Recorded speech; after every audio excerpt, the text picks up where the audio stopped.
We're joined by Melinda James to talk about her film, Oklahoma is Black. It's a meditation on Black life in Oklahoma City. Hey, Melinda, how's it going?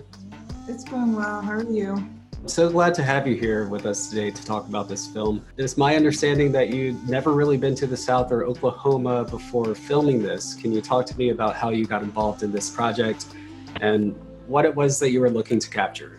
I was able to travel to Oklahoma City with my good friend Tatiana Fazalizadeh. She's from Oklahoma City and she had her first solo exhibit there, and she wanted to include an element of video. And so I spent about a week with Tatiana going around seeing places, met her friends, family, and then also we were both introduced to new folks that we were talking. It was my first time being in the South. I felt like there were some experiences from my life that I could draw from, but I do know that the Black experience is a very particular one, especially in the South. Coming in as an outsider, I wanted to make sure that I was just listening. That's all I wanted to do, was to listen to everyone's experience. There is a particular kind of heaviness that any marginalized community holds, but I also think that there's a resilience and there's a beauty. So Oklahoma, Tulsa in particular, has gotten a lot of recent exposure to people who may not be familiar with it through Watchmen or through just a lot of stories that have come out of Oklahoma recently. Were you aware of some of this history while you were going in, and did it influence this work?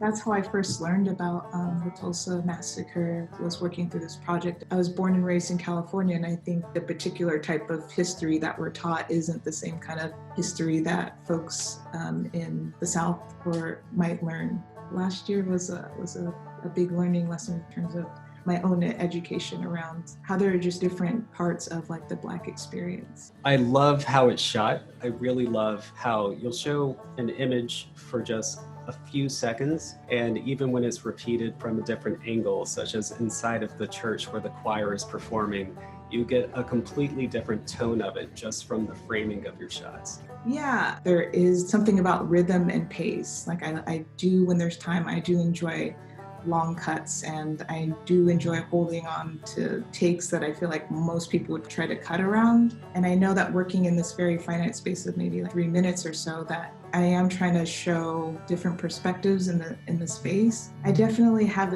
a different approach when I am an editor as opposed to when I'm just like the cinematographer. I can't really see one without the other. And for me, what I'm trying to learn or explore in cinematography is how each image can represent a word or comma or a period or make space for a break. And our feelings and our emotions are vast. Taking what I heard from the interviews, from the experience, from what is in the footage, and trying to say something with the actual images and how they're positioned next to one another. Thank you so much for sharing this with us. It's short, it's poignant, and it's just right for the time. So we really appreciate you being here. Yeah, thank you for having me.